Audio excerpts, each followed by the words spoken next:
Hi friends, and welcome to our final Allyship Tip of the Day segment. My name is Anna and I'm the Community Educator at TCC. My pronouns are she and they. And today on this final episode, I will be doing a Q&A answering all the questions that you folks sent in throughout the week. So the first question is about bisexual people. So what does it mean to be bisexual? And what's the difference between bisexual and pansexual? We talked a little bit about the importance of language throughout the week. And so before I start trying to define certain terms, I want to make it really clear that everyone's relationship with an identity term that feels right for them is different, right? If I asked a room full of women what it means to be a woman, we would get as many different answers as there are people. And the same kind of goes for people's experience of sexual identity, gender identity, etc. So while I'm gonna provide some sort of loose definitions of bisexual and pansexual here, I wanna make it clear that how everyone who identifies with these terms relates to them is different, right? And so we can't make an assumption about what a term means for an individual. But just to give you a basic idea, bisexual oftentimes means that someone is attracted to people who are of the same gender that they are and other genders. I think that there's this notion throughout history that has caused some stigma towards the bi community, that it reinforces this gender binary, so that bisexual people are only attracted to men and women. And that's a very binary view of this, but a lot of the bi community has rejected this notion, right? So rather than thinking of it as bisexual meaning that binary of men and women, that it means a binary of genders that are the same as yours and genders that are different than yours. So that's a really loose definition of bisexuality. And again, how people relate to that term might be different person to person. Pansexual is often defined as attraction to people regardless of gender. So gender plays less of a role in experiences of attraction. And again, what it means to an individual varies case by case. And so we shouldn't make an assumption about what bisexuality or pansexuality means to one person, but rather pay attention to an individual experience of their sexual identity. I also wanted to mention when it comes to bisexuality that there is quite a bit of stigma against the bisexual community from both out with the LGBTQ community and within it.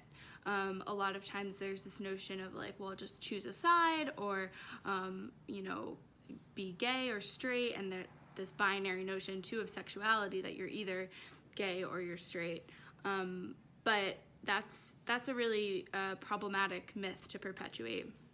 Bisexual people are not confused. That's their experience of sexuality, and we need to respect that and celebrate that for them. So the next question that I have here is, what's the difference between sex and gender? So sex usually refers to biology, right? So things like your anatomy, your physical visible anatomy, as well as chromosomes and hormones. When you're born, based on what a doctor sees visibly, typically you're assigned a sex. So we refer to that as sex assigned at birth. And that's different from gender. Although historically, society has conflated those things. So typically when you're born, based on your visible sex, a gender role, or a gender identity rather, is assigned to a child, a baby. And in actuality, gender is a social construct. Gender refers to things like roles and expectations, how we perform a part of our identity in relationship typically to masculinity and femininity. And as we discussed throughout the week, gender is more complicated than just this binary. But I think to conceptualize gender in relation to that binary, because that's what we know and we've been taught, is helpful, right? So gender refers to how masculine, how feminine, how neither, how some combination of those we feel. There's multiple layers of that, right? So gender identity refers to one's internal relationship with gender, how we experience gender on a really personal and internal level. You can't see someone's gender identity. You can't know someone's gender identity unless they tell it to you. So that's a really personal experience in how someone relates to gender. Gender expression, I like to think of as elements of self that other people perceive in a gendered way. So everything from, hair, makeup, jewelry, clothing, but also biology, aspects of the body that perhaps are harder to change. And also things like tone of voice and mannerisms. Those are all things that we perceive as gendered because that's how we've been taught to interpret the world around us and the people around us. So gender identity is really internal, and gender expression is more external and the way that people perceive gender based on how you present. And some of that is more controllable or easily influenced by the individual than others. The next question is, are transgender people gay? And so the way that I am going to answer this is to be really clear that experiences of gender, both gender identity and expression, are separate from experiences of sexuality or sexual orientation. So someone's gender identity doesn't impact their experience of attraction, sexual or romantic attraction. The only way in which these things are at all connected would be perhaps someone's gender identity might influence the words that they use to describe their sexual orientation.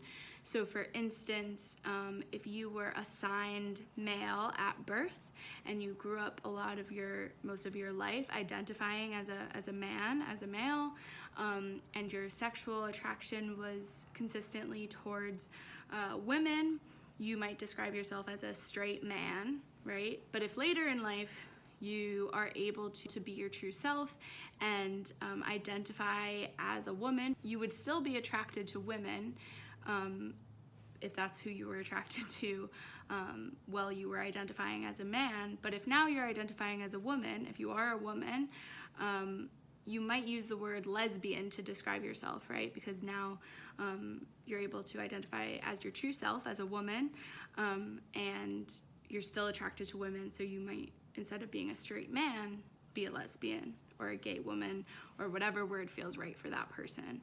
So your experience of attraction doesn't change based on your gender. It might influence how you describe it. So that's all the questions I have time to answer today. But I hope that those were helpful responses and that you learned a little something. I wanted to just, on a final note, on a final allyship tip, keep asking these questions of the internet and of educators like me. If we don't ask hard questions, if we don't ask questions that maybe feel uncomfortable, of course in an appropriate setting and to an appropriate person, we're never going to learn. So I encourage you to continue educating yourself and to continue seeking educational resources from the people who are part of the LGBTQ community who create these kind of resources for folks. And I hope that you stay curious and stay committed to learning more, be open to making mistakes and take responsibility when you do so, but look at it as a learning opportunity. Hold yourself accountable to the knowledge that you now have. If you make a mistake, hold yourself accountable and apologize and do better next time. That's all we can ask of folks. So I hope that these allyship tips of the day were helpful and that you learned something new throughout the week. Again, we do have our LGBTQ Training Institute, through which I go to businesses, groups, organizations, and do this kind of cultural competency training about and for the LGBTQ community. So if that's something you're interested in, definitely don't hesitate to reach out to me, and we can go from there. So I hope this has been helpful, and I hope that you enjoy the final day of our virtual Pride Week 2020. Thank you so much for being here and for being part of the TCC family. Happy Pride!